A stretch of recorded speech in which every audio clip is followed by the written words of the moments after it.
Welcome back.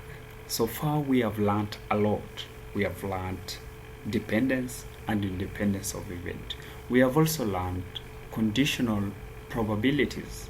In this class, why don't we go a little further in the Bayesian inference and a very important role in the probability theory, a law of total probability. Alright, great. In many scientific papers that are conducted, we have surveys that summarize the statistics, and these statistics used to interpret how certain factors affect each other. For example, you conduct a survey on 100 men and women of various ages and ask them if they eat meat. Alright. The summary statistics is provided in the table below. What is the probability that someone picked at random from population is a vegetarian? Interesting. So, by looking at your table, you can already see your answer. We have women, we have men, we have do you eat meat? No. We have 15 men out of 15 women out of 47, 29 men out of 53, and so on. But our interest is vegetarian, and how many people are vegetarian, and what is the probability of someone picked at random is a vegetarian. Simple, right? We can have the total who do not eat meat, who are vegetarian, are 44, and the total population is 100. So you can simply say, oh, it is 100 out of 44. Doubt not yourself, you're right. This will bring us to the law of total probability, but because in certain cases you cannot access this data and you might want to calculate a probability like what we have here. According to the law, we have an event which is the union of other events. What do I mean? The union of a vegetarian or a vegetarian event is the union of women who are vegetarian and men who are vegetarian. Alright. I'm saying in the rule of total probability, an event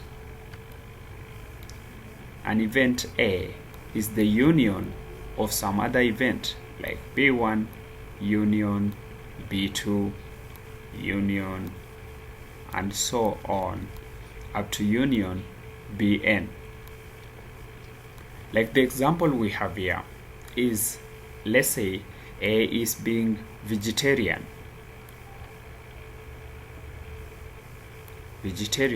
and B is vegetarian women or women who are vegetarian, and B2 is men who are vegetarian, and so on. Alright, great. If you have only the probabilities, that leads you to somewhere. What is the probability of someone who picked from the population being a vegetarian? We use a law of total probability. This is the law. Probability of A, an event which is a union of some other events, is equal to probability, right, of A being a vegetarian given B1. So we are saying the probability of a vegetarian given someone is a man or a woman, not a woman actually, a woman, and probability of being a woman plus probability of being vegetarian given someone selected is a man. times probability of being a man, and so on, plus so on to probability of A given Bn times probability of Bn. Alright, great. In our example, we can have probability of someone selected at random being vegetarian is equal to probability of A vegetarian given someone is a woman. So let's come to our table. Women not eating meat being a vegetarian will be 15 out of 47. So the first one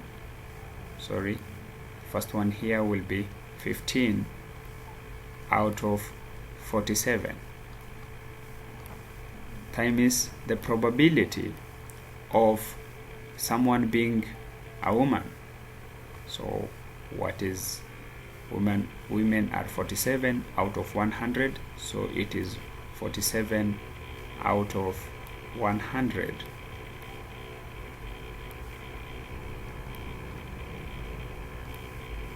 plus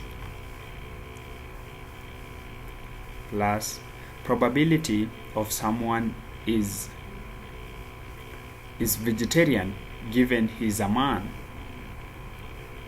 A man as vegetarian is 29 out of 53. All right, 29